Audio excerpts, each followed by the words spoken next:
அஸ்ஸலாமு அலைக்கும் ஃப்ரெண்ட்ஸ். நம்ம இன்றைக்கி தவா தந்தூரி சிக்கன் எப்படி பண்ணலான்னு பார்க்கலாம். 1/2 kg சிக்கனை நல்லா க்ளீன் பண்ணி வச்சுக்கிட்டேன்.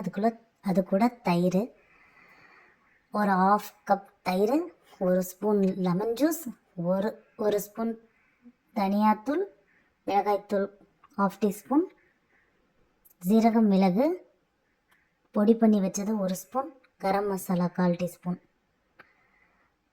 உப்பு, மஞ்சத்தூள், இஞ்சி பூண்டு விழுது 1 ஸ்பூன். நல்லா கலந்து மேக்னேட் பண்ணி ஒரு 1 மணி நேரம் 2 மணி நேரம் ஊற வைக்கலாம். ஊற வச்சு எடுத்துக்கிட்டால் அதை நான் தவாவில் போட்டு மேலே கொஞ்சம் எண்ணெய் போட்டு ஒரு மூடி நல்லா அந்த சிக்கனை அழுதுற மாதிரி ஒரு மூடியை வச்சு அதுக்கு மேலே ஒரு கல்லை வச்சுட்டேன்.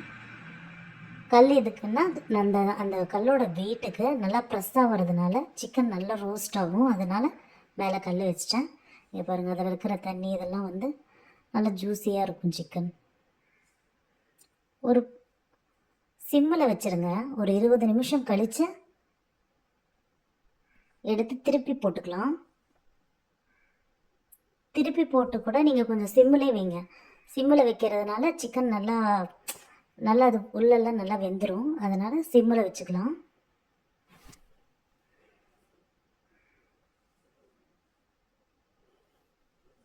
திருப்பி போட்டு திருப்பி எண்ணெயை கொஞ்சம் போட்டு அந்த மூடியை வச்சு அதே மாதிரி கல்லை வச்சிடலாம்.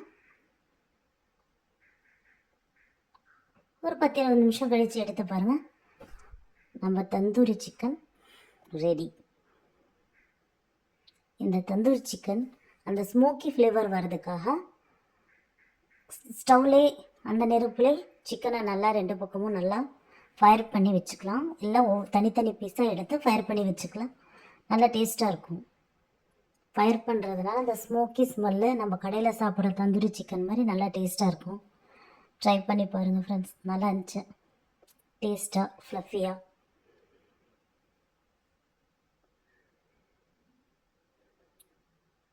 இந்த மயோனஸ் நான் வீட்டிலே பண்ணது, பாலில் பண்ண மயோனஸ்.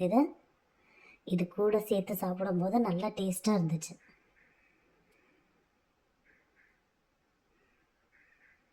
நீங்களும் ட்ரை பண்ணி பாருங்கள்.